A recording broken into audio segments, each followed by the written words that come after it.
UFC 330 is this weekend, and it's actually an interesting main event and championship fight, which is a rarity in today's UFC. And we have Islam Makhachev versus Ian Garry, which should be very fun.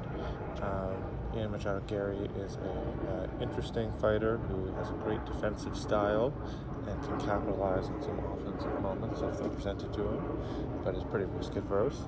And Islam Makhachev is the most talented and skilled fighter, I think, competing today.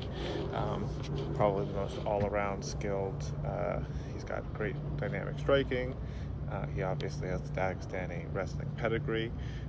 Very few weaknesses. His footwork and striking are way better than Khabib's ever were. His ability to get people on the ground, I think, is pretty equal.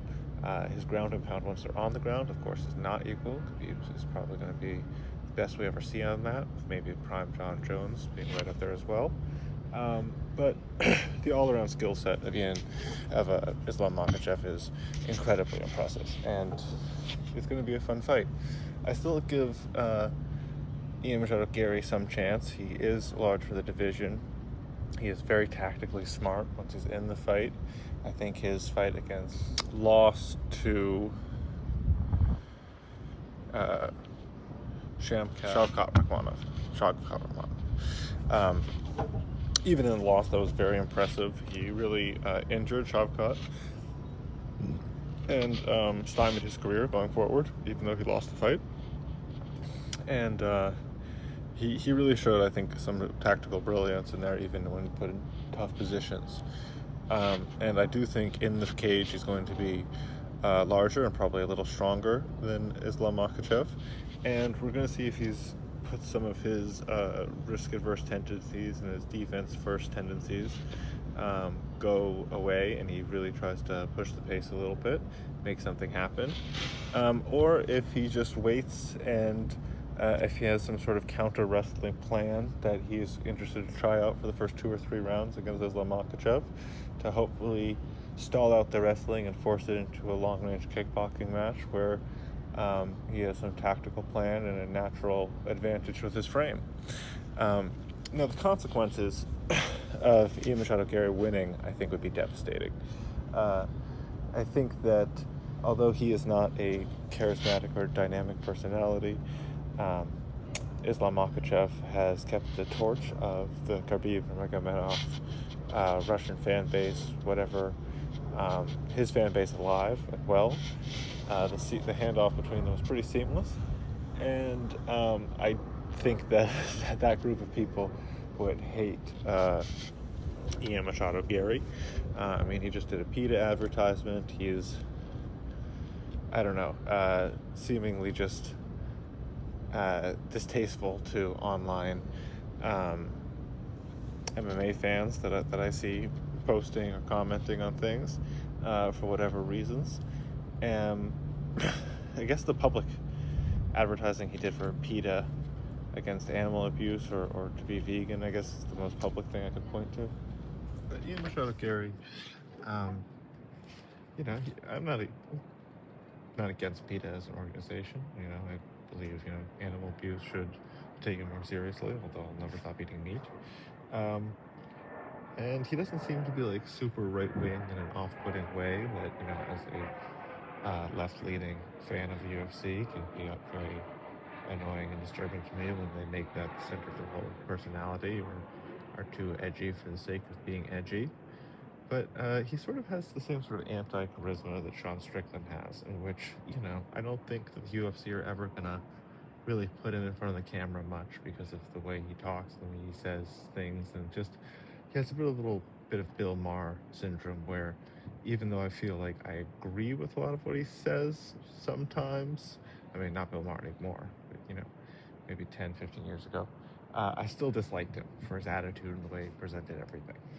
And I just think that, if Ian Garry became champion, it would leave the UFC in a spot where they don't really have likable champions they can push who aren't going to retire soon. I think only Joshua Van would be someone who's in a place of their career that you would still call,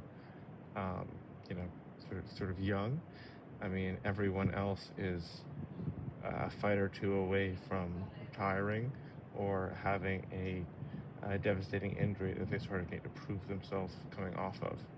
And in the women's divisions, the talent has just fallen off a cliff as no new talent has really come in. Because if you're an athletic woman of that size, I'm sure you can get much better money doing any other sport that doesn't damage your body as much.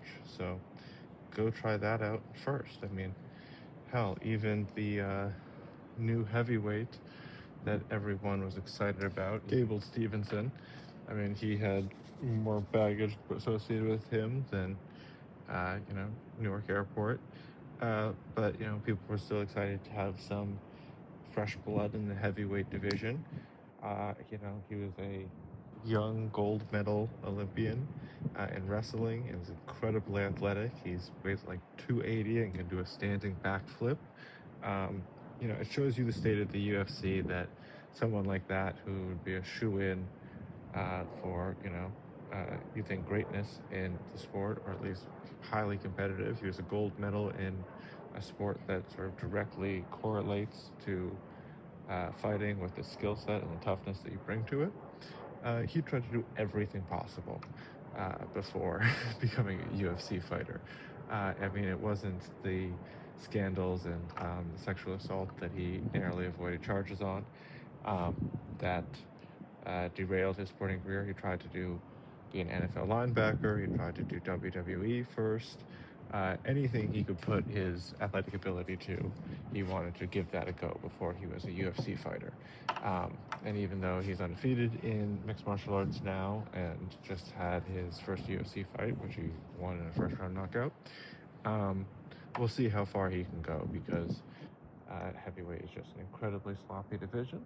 But that said, I expect that he will fight for a championship, because he's bringing much more raw athletic talent and ability than really anyone else in the heavyweight division has at this point. He just has to shore up his defense and make sure he doesn't get hit along the way, because if he gets people wrestling with him, he's almost guaranteed to win. And he looks like he has heavy, fast hands as well. So, I mean, that's Gable Stevenson, but it still reflects the poor state of the UFC.